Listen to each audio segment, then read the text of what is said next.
We start the news this morning from Parliament. Telecom operators in Ghana have 11 days to allow real-time monitoring of their core traffic or risk severe sanctions, including the revocation of their licenses. Communications Minister Ursula Owusu-Ekufo, who appeared in Parliament on Thursday, insisted government will go ahead with plans to implement an initiative to verify the revenues declared by the telcos. She stated the contract with Kelni GVG is above board, contrary to claims it is tainted with corruption. Ursula Owusu-Ekufo also questioned what she said was a resistance by the telcos to allow real-time monitoring of their core traffic. Kelni GVG, the NCA, and GRA are all data protection compliant, and we will continue to monitor their operations to ensure they remain so. In Africa, this same system is being implemented by GVG in Rwanda and Uganda currently, where all the MNOs in Ghana also operate. There has been no complaint of such intrusion in those countries, and the fears being expressed here are completely unjustified, fanciful, or smack of disrespect for our laws. It is a facade to avoid paying the right taxes.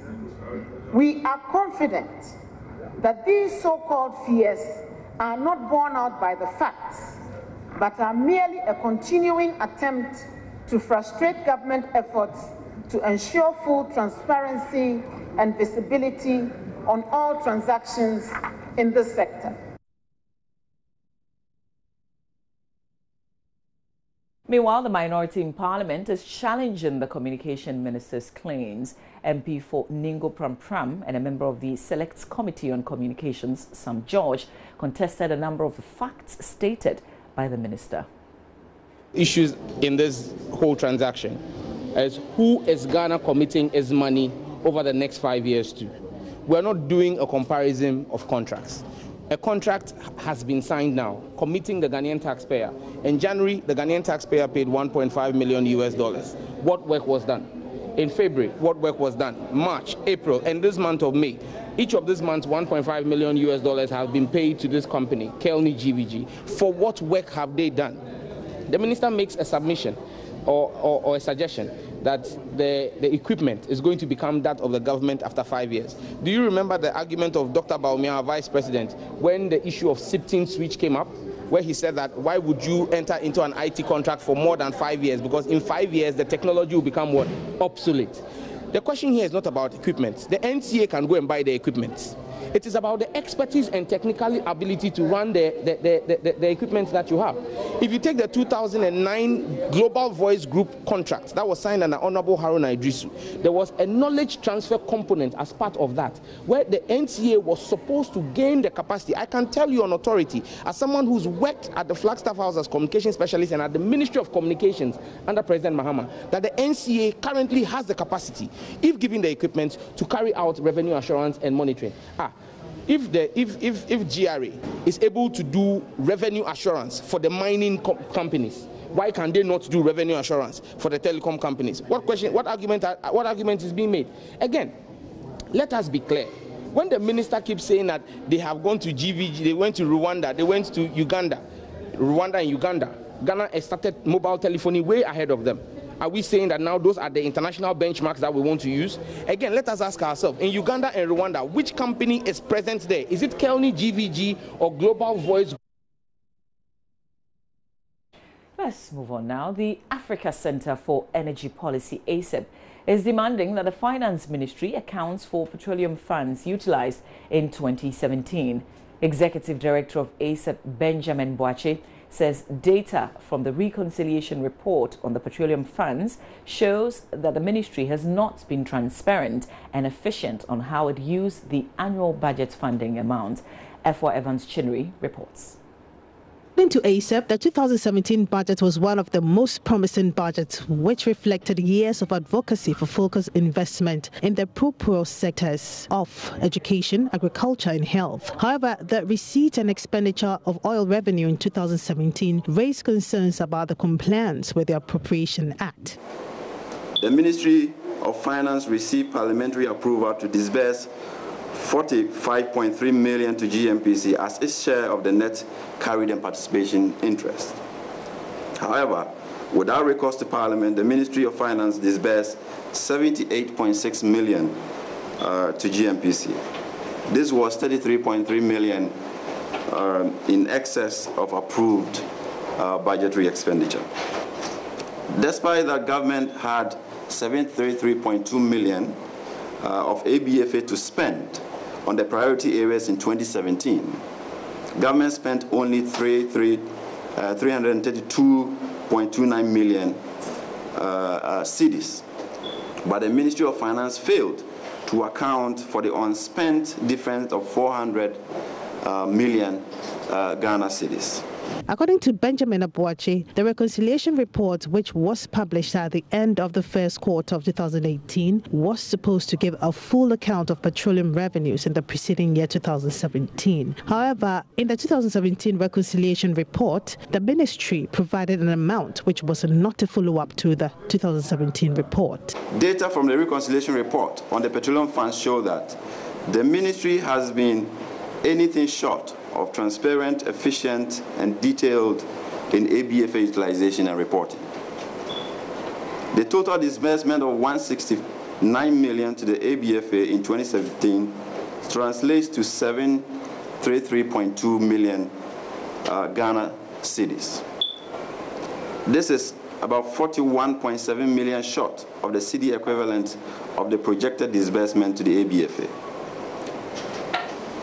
in the reconciliation report, and 63.1 million in the 2017 national budget. The Ministry of Finance conveniently revised the budgeted ABFA figure in the reconciliation report without corresponding explanation to adjustments made to budgeted expenditure on the priority areas. ACEP is therefore calling on the Ministry of Finance to at all times comply with the disbursement architecture of petroleum revenues. We move on to the Central Region next, where some mental health advocates are calling for an increase in mental health literacy to help patients recover and get integrated in society after their treatment. According to them, many patients are still maltreated at prayer comes, and those who recover are also rejected by society after their treatment in psychiatric hospitals. Speaking at this year's Mental Health Sports to promote mental health awareness in the country, the advocates called for a strenuous effort on the part of government and the citizenry to support the issues of mental health to save many lives. Here's Richard Kwejuniako, our Central Regional Correspondent. Mental health, although a very critical aspect of health and national development, remains one of the most neglected sectors in Ghana. It is estimated that Ghana has a treatment gap of about 98%, meaning that for every 100 people suffering a mental illness, only 2 are likely to access treatment. This does not even consider the number of unreported cases. This huge treatment gap is largely attributed to a scarcity of resources in terms of finances, trained personnel, and facilities. Beyond these challenges lies the problem of stigmatization of mental health patients that have received treatment. At the Mental Health Awareness Festival held at the Ankafo Psychiatric Hospital in Cape Coast, the mental health advocates called for more attention given to mental health issues in the country since it affects almost everybody. Ebenezer Konofianko is the leader of Care and Action in Mental Health for Africa. Most people with mental health illness are discharged from hospital into the care of their family. It is therefore important that family members receive appropriate support to improve their mental health literacy. This will help them to understand the difficulties and problems associated with mental illness. It will also minimize patients' chance of relapse. For example, family intervention can help the whole family to develop patterns of behavior which promote understanding and support and coping with their problems.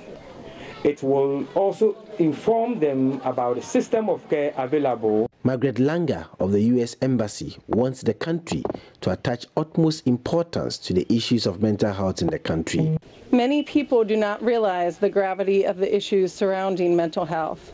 According to the World Health Organization, 450 million people live with mental illness, and nearly 2/3 of them do not seek professional help due to stigma, discrimination, and neglect of preventative care. Some people think seeking help is a sign of weakness, while others are afraid of what other people will think or how they might be treated differently. The mental health patients that have recovered took part in the football competition. Richard Kwajenyako, Joy News, Cape Coast. Let's end the news with this story from the Ashanti region. The Ghana Education Service is alarmed by the rising tramadol abuse among students and other youth. Ashanti Regional Director Mary Owusu-Achiang fears the situation can impact negatively on academic and moral training. She was speaking on the sidelines of a courtesy call on her by the Victorious World Robotics team from Opokowari School. We're supposed to complete a task, supposed to make a robot that's going to pick balls from a table. And on that same table, there are bottles on the table. So the robot is supposed to identify the bottles from the balls, pick the balls, and then clear away the bottles and put it into a box fence for points. So the award we are awarded. Opokowari School robotics team member Nathaniel Okai recounts events leading to victory. Best mechanic. The school clinched RoboFest 2018's Innovation Award Senior Game at the Lawrence Technological University in the United States. Dr. Alexis Nimo is headmaster. Early this year, the school participated in a robotic competition, RoboFest competition in Accra, and won the competition. This gave us the opportunity to represent the country at the global competition in Michigan, US. The team went to Michigan and took part in the competition. Fortunately for us, there were about 24, 23 countries involved, like Japan, Mexico, and the rest, and the host country, even US. And our school won the Senior Game Innovation Award. Regional Director of Education Mary Owusu-Achiang is optimistic the feat will inspire other schools in the region for such laurels. She, however, points out such high intellectual achievement can be sustained if students eschew narcotic substances like tramadol. I'm the luckiest regional director because this is the second school that is winning this award. Last year it was Prempeh College, and this year it is the school, Opokowari School. And I want to congratulate the headmaster, the staff, and especially the award winners. They have really done very well. If these boys had been taking tramadol and other drugs, I don't think they would have been able to achieve what we are seeing today. So my advice to all of them out there is that they should concentrate on their books. Reporting for Joy News, Kwesi Deborah. We say congratulations to Opokowari School, particularly the team that went on to bring this not only to the Ashanti region, but we own you because we're all part of Ghana. And that's it for the news. Do log on to myjoyonline.com for more news, but not quite, because I'm going to take you there. Just spend the rest of the time with me. I'll be on to the newspapers in a bit, but here's the group that would join me later this morning on the show. We're talking a lot of other things that they do, but we're also, interspersing it with some great music. It's a gospel urban group. This is The Preachers. Enjoy them. We'll have a real feel of them when they join us in the studio later this morning. This is the AM show. Stay with us.